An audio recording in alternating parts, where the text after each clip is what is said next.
The night was dark, and the rain fell in sheets, turning the narrow mountain road into a slippery ribbon of danger. Eleanor Sterling gripped the steering wheel tightly, her knuckles white as she peered through the windshield. The wipers struggled to keep up with the downpour, smearing water across the glass instead of clearing it. She cursed under her breath, wishing now that she hadn't insisted on taking this shortcut back to their estate. Charles, her husband, had warned her about these roads being treacherous, especially during storms like this one. But Eleanor rarely listened to warnings. She was used to getting her way. Her unborn child shifted inside her belly, and she placed a hand there instinctively, trying to calm herself as much as the baby. "We're okay," she whispered softly, though even she didn't believe it. The SUV hit a patch of loose gravel, and before Eleanor could react, the tires lost traction. The vehicle skidded sideways, then careened off the edge of the road, tumbling down a steep embankment before coming to rest against a tree trunk. For a moment, everything went silent except for the sound of rain pelting the car. Eleanor's heart pounded in her chest as she took stock of her surroundings. Her head throbbed, and when she touched her temple, her fingers came away sticky with blood. Panic set in as she realized how isolated she was. No cell service, no passing cars, just miles of wilderness around her. And worse still, she was 8 months pregnant. Every movement felt heavy, every thought clouded by fear for her baby's safety. She tried cranking the window down, but it wouldn't budge. The impact must have damaged something. Frustrated tears mixed with raindrops streaming down her face as she began pounding on the door, hoping someone, anyone, would hear her. Hours seemed to pass, though it was probably only minutes. Just as despair started to take hold, she heard footsteps crunching through the wet leaves outside. A voice called out, muffled by the storm but unmistakably human. "Hello? Is anyone there?" Eleanor froze, unsure whether to feel relief or terror. Who would be out here in such weather? The voice grew closer until a figure appeared at the shattered passenger side window. It was a young man, barely more than a boy, drenched from head to toe. He wore a hoodie pulled tight around his face and carried a small flashlight that cast shaky beams of light into the car. His eyes widened when he saw Eleanor's condition. "Ma'am, are you hurt?" he asked, his tone urgent but calm. "I'm going to get you out of here." Before she could respond, he moved quickly, assessing the situation. Using the flashlight, he checked for any immediate dangers, like leaking fuel, and then worked to pry open the jammed door. When it finally gave way with a groan, he leaned in and helped Eleanor unbuckle her seatbelt. She winced as pain shot through her side, and the boy noticed immediately. "You've got to stay calm," he said firmly, his voice steadying her nerves. "We'll get you somewhere safe." He guided her carefully out of the wreckage, supporting her weight as they made their way to higher ground. Once they were clear of the car, he wrapped her in his jacket to shield her from the cold rain. Then, without wasting time, he opened a small backpack he'd been carrying and pulled out a basic first aid kit. With practiced hands, he cleaned and bandaged the cut on her forehead while asking questions to gauge her overall state. "Do you feel dizzy? Nauseous?" he asked. "How far along are you?" 8 months, Eleanor managed to say, her teeth chattering. I think the baby's okay, but I don't know."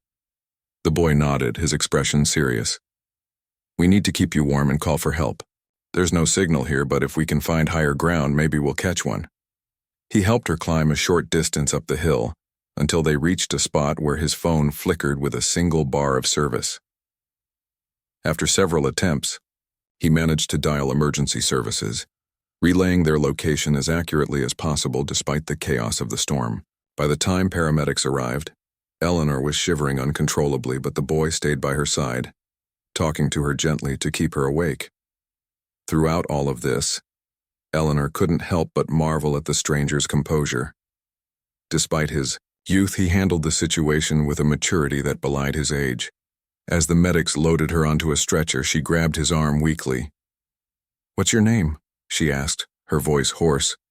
"Malik," he replied. "Malik Johnson." "Thank you, Malik," she whispered, her gratitude overflowing. "You saved us." Malik smiled faintly, though there was a hint of sadness in his eyes. "Just doing what anyone would do," he said modestly. But deep down, Eleanor knew better. Not everyone would brave a storm like this to help a stranger.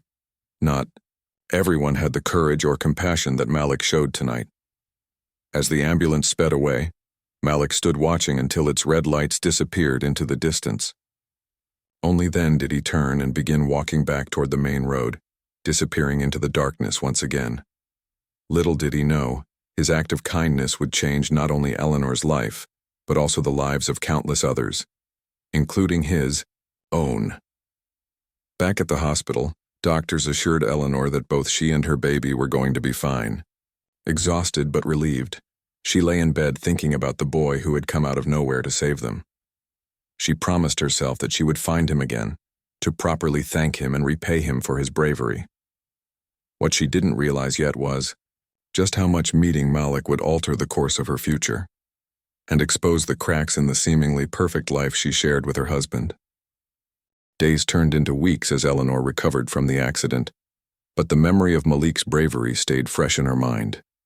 She couldn't stop thinking about the young man who had risked his life to save hers and her unborn child's. Determined to express her gratitude properly, she asked the hospital staff if they could help track him down. It wasn't hard. Malik lived in a small apartment with his grandmother just a few miles away. When Eleanor finally reached out, Malik was hesitant at first. He didn't consider himself worthy of such attention, but something about Eleanor's sincerity convinced him to accept her invitation. On a crisp autumn afternoon, Malik arrived at the Sterling estate, dressed in his best clothes, a neatly pressed shirt and dark slacks that still bore faint creases from being folded too long in his closet. The mansion loomed before him, its sprawling gardens and towering columns making him feel even smaller than he already did. As he stepped inside, he couldn't help but notice how different this world was from his own.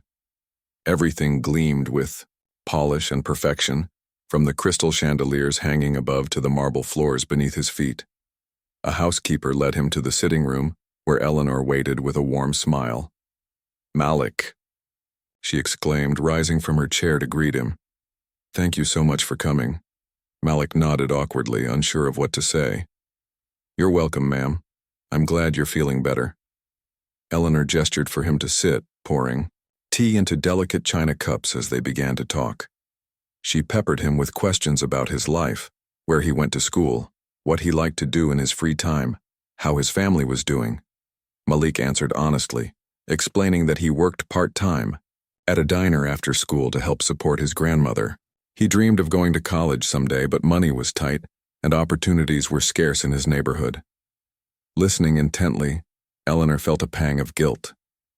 Here she was, living in luxury while Malik struggled just to get by. Yet, despite his hardships, he radiated kindness and humility. She admired his resilience, wishing more people in her circle possessed even half of his character. After a while, she leaned forward, her expression earnest. "Malik, I can't thank you enough for what you did that night," she said. "You saved my life and my baby's life. I owe you everything. Please tell me what I can do to repay you. Anything you want, it's yours." Malik blinked, caught off guard by the offer. Anything? He hadn't expected this. For a moment, he considered asking for financial help, for tuition or a new laptop to finish his studies. But something stopped him. This wasn't about him anymore. It was bigger than that. He thought about his friends growing up, many of whom had fallen victim to drugs, gangs, or despair simply because they had no other options. He thought about the empty lots littered with trash and broken dreams, places where kids played basketball on cracked courts or skipped school altogether, because there was nothing else to do. "I appreciate your generosity, Mrs. Sterling," Malik began slowly, choosing his words carefully. "But if you really want to help, maybe we could talk about something bigger." Eleanor tilted her head, intrigued. "Bigger? What do you mean?" Malik took a deep breath, summoning his courage. "My neighborhood, it's tough. There aren't many chances for kids to succeed.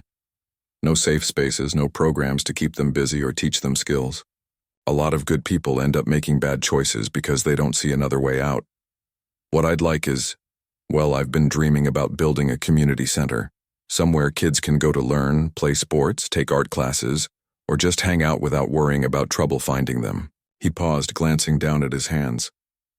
I know it sounds crazy, especially coming from someone like me, but if you could help make that happen, even a little bit, it would mean more than anything else you could give me. Eleanor stared at him, stunned. Of all the things she imagined he might ask for, this hadn't crossed her mind. Yet the more she thought about it, the more it resonated with her. This wasn't just charity, it was an investment in the future. And Malik's passion was undeniable.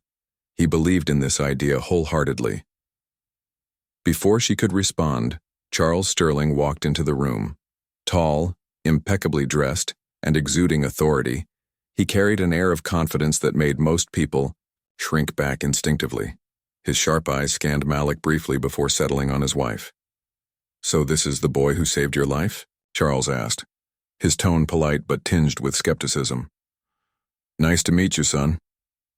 Mr. Sterling, Malik replied, standing quickly to shake his hand. Despite his nerves, he held Charles's gaze steadily, refusing to look away. Charles turned back to Eleanor, raising an eyebrow. What are you two discussing so intensely? Eleanor hesitated, then decided not to sugarcoat it. Malik has an incredible idea, a community center for his neighborhood.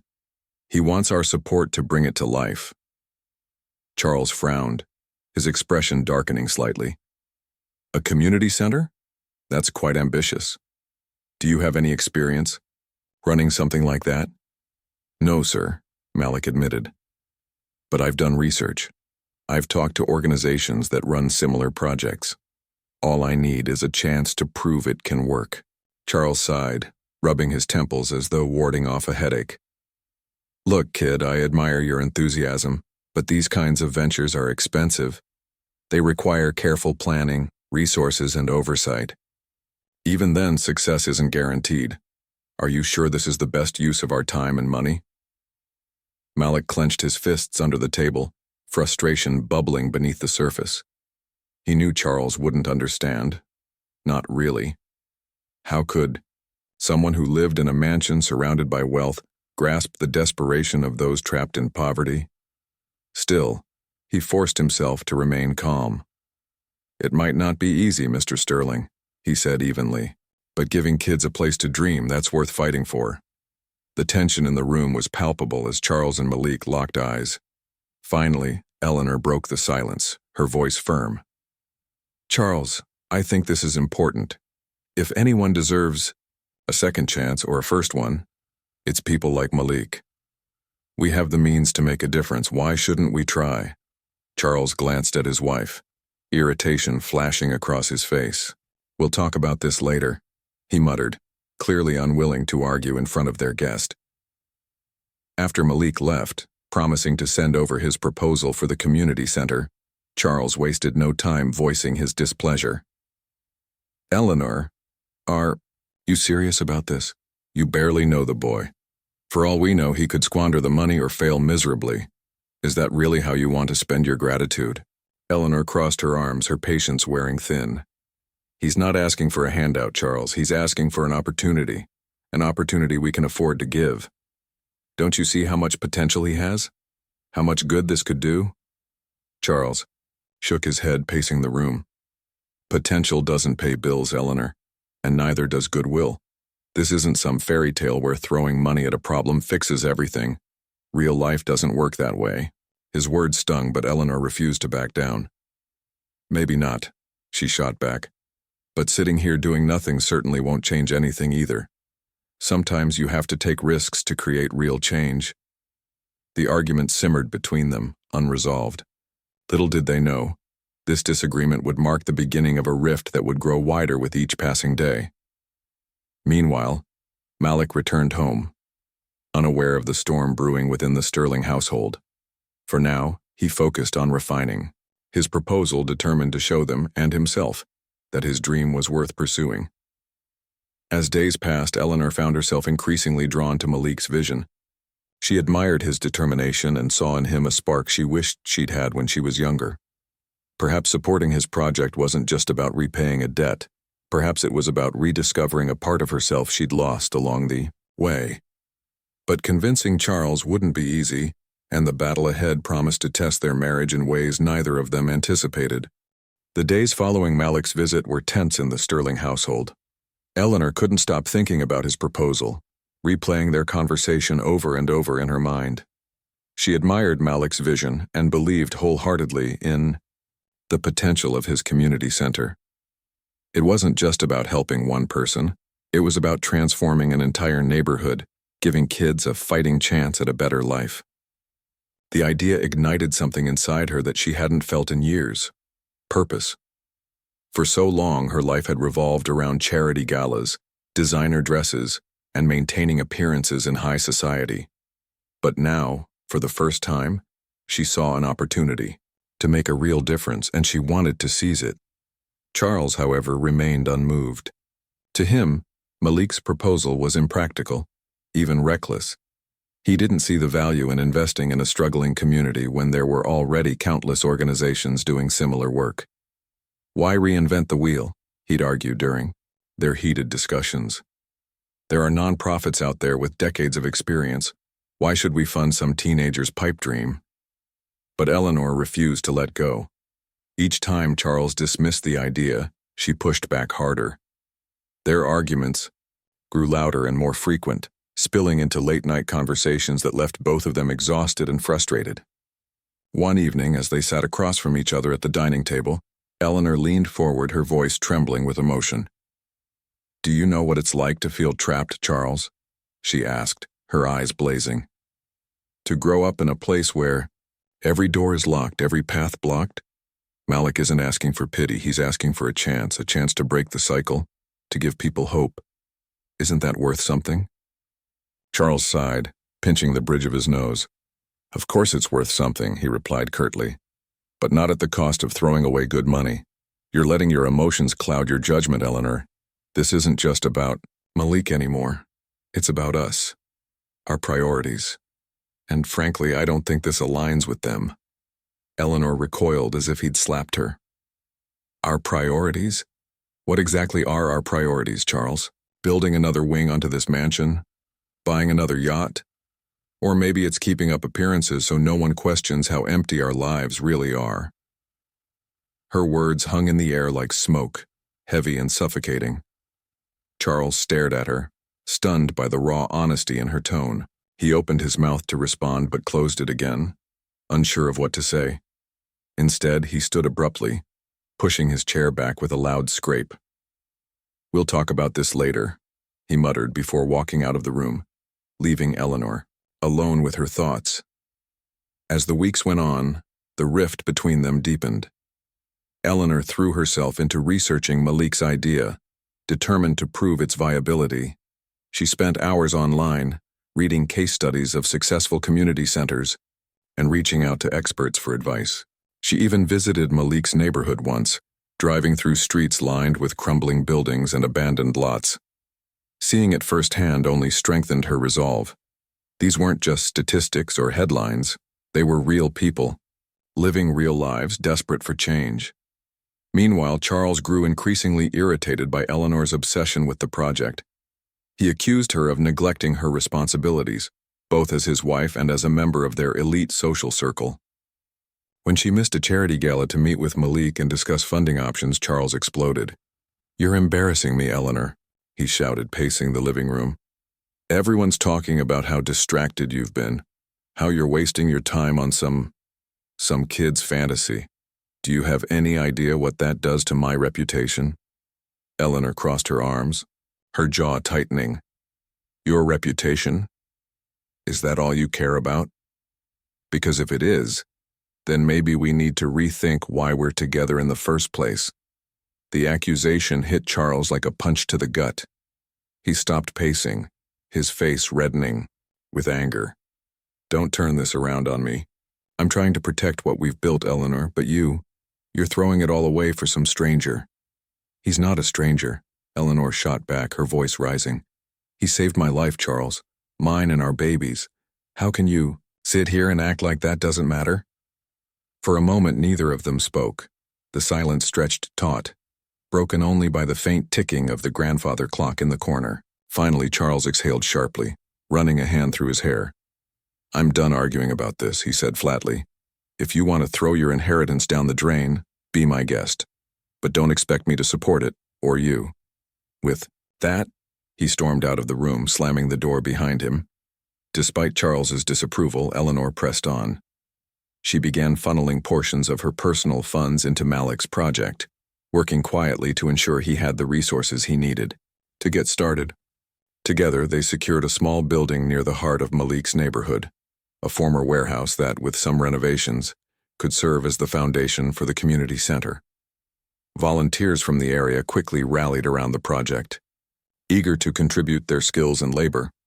Slowly but surely, Malik's dream began to take shape. But secrets have a way of surfacing, especially in households like the Sterlings.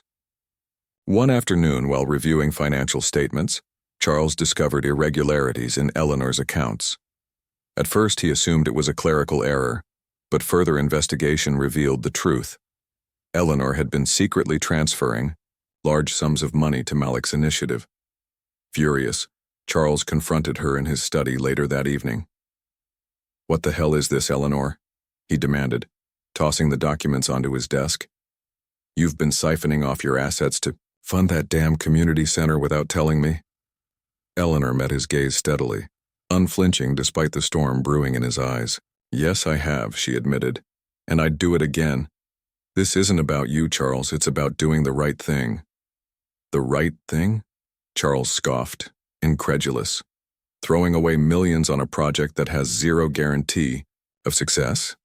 That's not the right thing. That's reckless and irresponsible." "It's none of those things," Eleanor countered. "It's hope. Something you wouldn't understand because you've never had to fight for anything in your life." The insult struck home and Charles's expression darkened. "You think I haven't worked for what I have?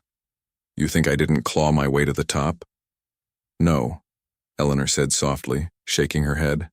"You inherited most of it.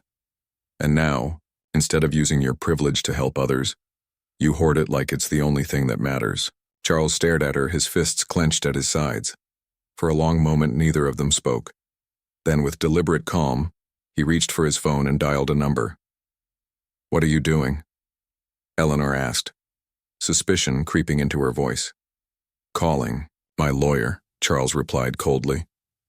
"We're getting a divorce." The words hit Eleanor like a freight train. She staggered back, her mind reeling. Divorce? They'd been married for nearly a decade. Sure, their relationship had its flaws, but she'd never imagined it ending like this.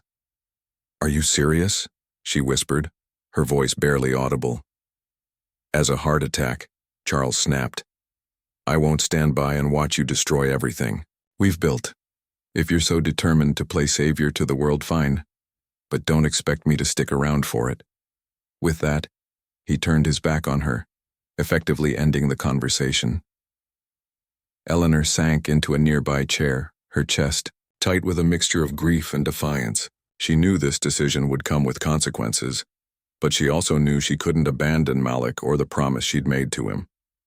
As much as it hurt, she realized that staying true to her values meant risking everything, including her marriage.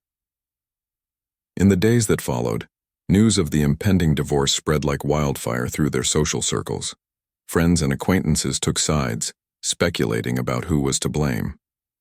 Some criticized Eleanor for being naive and impulsive, while others praised her for standing up to Charles's greed. Through it all, Malik remained largely unaware of the chaos unfolding in the Sterling household. He continued working tirelessly on the community center, pouring his heart and soul into every detail.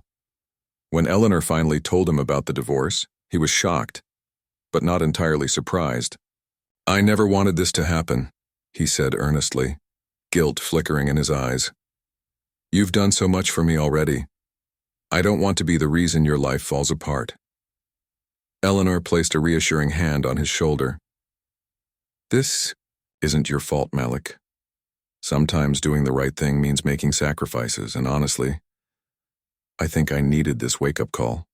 My marriage was broken long before you came into the picture." Though Malik still felt conflicted, he couldn't deny the progress they were making. The community center was becoming a reality, brick by brick, thanks to Eleanor's unwavering support. And as they stood together on the threshold of something greater than themselves, Eleanor realized that sometimes losing one thing means finding something far more meaningful. The night of the charity gala arrived, and the Sterling mansion buzzed with activity. Servers glided through the grand ballroom, balancing trays of champagne flutes and hors d'oeuvres. Crystal chandeliers sparkled above impeccably dressed guests, who mingled beneath them, their laughter echoing off the marble floors. On paper, it was a perfect evening, an event designed to raise funds for underprivileged children, hosted by one of the city's most influential couples. But beneath the glittering surface, tension simmered. Eleanor stood near the entrance, greeting attendees with a practiced smile that didn't quite reach her eyes. Her sleek black gown accentuated her figure, but she felt anything but glamorous. Inside, her mind raced with thoughts of Malik, the community center, and the fallout from her decision to defy Charles. She hadn't seen him since he'd called his lawyer, and though they were still technically married, the distance between them felt insurmountable. Charles, on the other hand, moved through the crowd like a king surveying his kingdom. So, in a tailored tuxedo, he exuded charm and confidence, shaking hands and exchanging pleasantries with ease. To anyone watching, he appeared composed, even jovial. But those closest to him noticed the tightness around his mouth, the slight edge in his tone when certain topics arose. He had something to prove tonight, not just to Eleanor, but to everyone. As dinner concluded and speeches began, Charles took the stage. The room fell silent as he adjusted the microphone, his gaze sweeping over the audience. "Thank you all for being here tonight," he started, his voice smooth and commanding. "It's always inspiring to see so many generous individuals come together to support worthy causes." He went on to praise the organization hosting the event, listing statistics about how many lives their work had touched. But then, almost imperceptibly, his tone shifted. "Of course, we must also remember that not every cause is created equal. Some ideas, no matter how well-intentioned, may lack the structure or oversight necessary to succeed." His words carried a pointed edge, and several heads turned toward Eleanor, whose cheeks flushed red. Sensing the weight of attention shifting, Eleanor rose from her seat, unable to stay silent any longer. Clutching the edge of her chair for support, she stepped forward until she stood directly beside Charles. Her heart pounded in her chest, but she forced herself to meet his gaze. "Excuse me," she said firmly, her voice cutting through the murmurs rippling through the room. "I think there's something important I need to say." Charles stiffened, clearly unprepared for this interruption. "Eleanor," he began, but she cut him off. "No, Charles. You've made your feelings clear enough. Now it's my turn." Turning to face the audience, she drew a deep breath. "Many of you know what happened to me a few months ago. A car accident that nearly cost me my life and the life of my unborn child. What you may not know is that I was saved by a young man named Malik Johnson, a boy who risked everything to help a stranger because he believed in doing the right thing." Her voice wavered slightly, but she pressed on. "Malik didn't ask for money or fame. Instead, he asked for an opportunity to build a community center in his neighborhood, a place where kids could learn, grow, and escape the cycle of poverty. It's a simple idea, but one that has the power to change countless lives, and yet—" She paused, glancing at Charles before continuing. "And yet, when I tried to support this project, I was told it wasn't worth the effort, that it was impractical, that helping others wasn't a priority." Gasps rippled through the crowd as Eleanor's words sank in. Cameras flashed, capturing the raw emotion etched across her face. Charles stared at her, his expression a mixture of disbelief and fury. "I won't apologize for believing in Malik's vision," Eleanor declared, her voice growing stronger, "because sometimes the best investments aren't measured in profits, they're measured in hope. Tonight, I'm pledging a significant portion of my inheritance to make this community center a reality. Not because I have to, but because I want to, because it's the right thing to do." The room erupted into applause, some guests rising to their feet in admiration. Others whispered among themselves, divided over whether Eleanor's actions were courageous or reckless. Amidst the chaos, Charles stormed off the stage, his face pale with anger. Later that evening, after the gala had ended and the last guests had departed, Eleanor sat alone in the library, staring into the dying embers of the fireplace. Her bold declaration had left her drained but oddly peaceful. For the first time in years, she felt aligned with her values, no longer bound by the expectations of others. Still, the weight of what lay ahead loomed large. A knock at the door interrupted her thoughts. It was Malik standing awkwardly in the doorway, his clothes damp from the light rain outside. "Mrs. Sterling," he said hesitantly. "Can I talk to you?" "Of course," Eleanor replied, gesturing for him to sit. "What's on your mind?"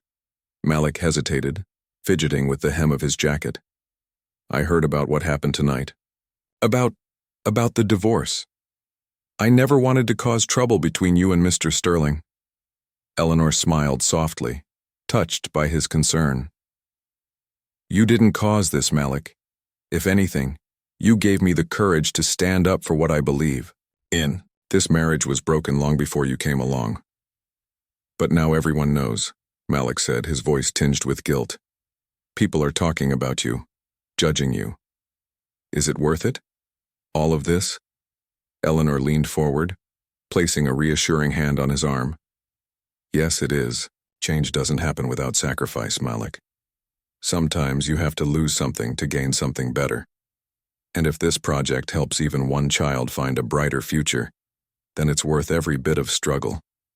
Malik nodded slowly, absorbing her words. "I just wish there was more I could do to help." "You're already doing plenty," Eleanor assured him. "Keep leading this project with the same passion and determination that brought us here. That's how you'll make a difference." Meanwhile, Charles retreated to his private office, nursing a glass of scotch as he replayed the events of the evening in his mind. He had expected Eleanor to back down, to avoid making a scene. Instead, she had humiliated him in front of their peers, exposing his greed and lack of compassion. The media coverage that followed painted him as out of touch and selfish, while Eleanor was hailed as a hero for championing Malik's cause. Overnight, Charles's carefully curated image began to crumble. Business associates distanced themselves, wary of associating with someone whose reputation was now tarnished. Social invitations dwindled, and whispers of scandal followed him wherever he went. Worst of all, he realized too late that his obsession with control had cost him the one person who truly mattered, Eleanor. One afternoon, as he sifted through a stack of legal documents related to the divorce, his phone buzzed with a news alert. The headline read, "Community Center Breaks Ground in Underserved Neighborhood, Thanks to Millionaire Philanthropist." Beneath it was a photo of Eleanor and Malik standing side by side, shovels in hand, smiles lighting up their faces. Charles stared at the image, a knot forming in his stomach. For the first time, he allowed himself to consider the possibility that maybe, just maybe, he had been wrong. The realization brought no comfort, only regret. As he set the phone aside, he wondered if it was too late to repair the damage he had caused, not just to his marriage but to his own soul. Back at the construction site of the community center, spirits soared. Volunteers worked tirelessly, transforming the old warehouse into a vibrant hub of activity. Paint-splattered walls bore murals depicting dreams and aspirations, while classrooms took shape under the guidance of skilled carpenters. Malik walked through the space, marveling at how far they'd come since that fateful night on the mountain road. Eleanor joined him, her presence a constant source of encouragement. Together, they envisioned a future where children laughed and learned within these walls, free from the burdens that had weighed down generations before them.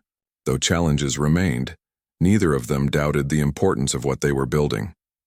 As the sun dipped below the horizon, casting golden light over the bustling scene, Malik turned to Eleanor with a grateful smile. "We're going to change lives here," he said simply. "Yes," Eleanor agreed, her voice filled with quiet conviction. "And maybe, in the process, we'll change ourselves too." Months passed and the community center finally opened its doors to the public. The grand opening was a modest affair, far removed from the glitz and glamour of Charles Sterling's charity galas. Instead, it was a celebration rooted in authenticity, reflection of the hard work, determination, and collaboration that had brought it to life. Families poured into the freshly painted building, their faces lighting up as they explored the classrooms, the art studio, the basketball court, and the small library tucked into one corner. Children laughed and played, their joy infectious while parents exchanged hopeful smiles. Eleanor stood beside Malik at the entrance, watching the scene unfold with a mixture of pride and awe. She wore a simple blouse and slacks, her usual designer, outfits replaced by something more practical for the occasion. As she greeted visitors, shaking hands and sharing hugs, she couldn't help but feel a deep sense of fulfillment. This was what true generosity looked like. Not lavish donations made for appearance's sake, but meaningful contributions that created lasting change. Malik, too, beamed with pride. He moved among the crowd, introducing himself to newcomers and answering questions about the center's programs. His confidence had grown exponentially since the day he'd saved Eleanor on that stormy night. No longer just a boy with a dream, he was now a leader, an inspiration to those around him. People listened when he spoke, not because of his title or status, but because of the sincerity in his voice and the passion behind his words. "Can you believe this is real?" Malik asked Eleanor during a quiet moment, gesturing toward the bustling activity inside. "I mean, I dreamed about this for so long, but I never thought it would actually happen." "It happened because you refused to give up," Eleanor replied, warmly. "You believed in this place when no one else did, including me at first. And look where we are now." Malik chuckled softly, scratching the back of his neck. "Well, I couldn't have done it without you. You took a chance on me when most people wouldn't have. That means everything." Eleanor shook her head, brushing off the compliment. "Don't thank me yet. We've only just started. There's still so much work to do." While the community center thrived, Charles Sterling found himself increasingly isolated. The divorce finalized quietly, with Eleanor walking away with a fair settlement that she immediately redirected toward funding additional projects in underserved areas. For Charles, however, the aftermath was far less kind. Once revered as a titan of industry, he now faced scrutiny from all sides. Investors questioned his judgment, friends distanced themselves, and even his own family seemed reluctant to associate with him publicly. Alone in his penthouse apartment, vast and cold despite its luxurious furnishings, Charles spent hours staring out the floor-to-ceiling windows at the city below. He tried to distract himself with business ventures, but nothing filled the void left by his crumbling empire. At night, sleep eluded him, haunted by memories of Eleanor's final words at the gala. "Sometimes the best investments aren't measured in profits, they're measured in hope." One evening, unable to bear the silence any longer, Charles decided to visit the community center. He told himself it was curiosity driving him, though deep down he knew better. Parking his car several blocks away, he approached the building, cautiously, blending into the shadows as he observed the lively scene unfolding before him. Kids dribbled basketballs on the outdoor court, mothers chatted near the entrance, and volunteers bustled about, their arms full of supplies. For a moment, Charles felt like an outsider looking in, a stark contrast to the life he used to lead. Then, almost against his will, his gaze landed on Eleanor. She stood near a group of children, laughing as they showed her drawings they'd created in the art room. Her happiness was palpable, radiating outward and touching everyone around her. It was a side of her Charles hadn't seen in years, not since the early days of their marriage, before wealth and ambition had driven a wedge between them. Before he could retreat unnoticed, Malik spotted him. The young man hesitated briefly, then walked over with a polite nod. "Mr. Sterling," he said evenly. "What brings you here?" Caught off guard, Charles fumbled for a response. I wanted to see the place for myself," he admitted, gruffly. "To understand why it matters so much." Malik studied him for a moment, searching for signs of mockery or disdain. Finding none, he gestured toward the building. "Come on in. Let me show you around." Reluctantly, Charles followed, bracing himself for hostility or judgment. but instead Malik treated him with the same respect he extended to everyone else. He explained the center's mission, introduced Charles to staff members and volunteers, and highlighted the impact it was already having on the neighborhood. As they toured the facility, Charles began to see what Eleanor and Malik had been fighting for all along. "This is impressive," Charles admitted grudgingly as they paused in the library. Shelves lined the walls, stocked with books donated by local schools and businesses. A group of children sat cross-legged on the floor, listening intently as a volunteer read aloud. "It's more than impressive," Malik corrected gently. "It's hope. For these kids, this center represents a chance to break free from the challenges holding them back. It's a reminder that someone believes in them, even if they don't always believe in themselves." Charles nodded slowly, his throat tightening.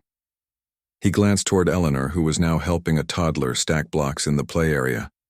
Seeing her there, surrounded by laughter and light, stirred something deep within him. Regret, perhaps, or maybe even admiration. Either way, it was a feeling he couldn't ignore. "I was wrong about this place," Charles said abruptly, turning back to Malik. "And about you. I underestimated what you could accomplish." Malik shrugged, unfazed by the admission. "People make mistakes. What matters is learning from them." The simplicity of the statement struck Charles harder than any lecture or criticism ever could. For the first time in months, he allowed himself to consider the possibility of redemption, not through grand gestures or financial reparations, but through humility and action. In the weeks that followed, Charles began volunteering at the community center. At first, his presence raised eyebrows, but he quickly proved himself willing to roll up his sleeves and contribute however needed. Whether it was coaching youth basketball teams, mentoring teenagers interested in entrepreneurship, or simply fixing leaky faucets, he threw himself into the work with surprising enthusiasm. Eleanor noticed the change in him, though she kept her distance. Their interactions remained professional, focused solely on the success of the center. Still, she couldn't deny the progress he'd made, or the fact that his efforts were genuinely appreciated by the community. As for Malik, he continued to lead the project with unwavering dedication. Under his guidance, the center expanded, its reach partnering with local organizations to offer job training programs, health workshops, and cultural events. His name became synonymous with resilience and vision, inspiring others to follow in his footsteps. Years later, standing on the stage during the ribbon-cutting ceremony for a second community center, Eleanor reflected on how far they'd all come. Beside her, Malik grinned broadly, his dreams bigger than ever. Even Charles, seated quietly in the audience, seemed content, for the first time in a long time. Life had taken unexpected turns for each of them, forcing them to confront their flaws and redefine their priorities. Through it all, one truth remained clear: acts of kindness, no matter how small, have the power to spark monumental change. And sometimes the bravest thing a person can do is choose hope over fear, even when the path ahead is uncertain.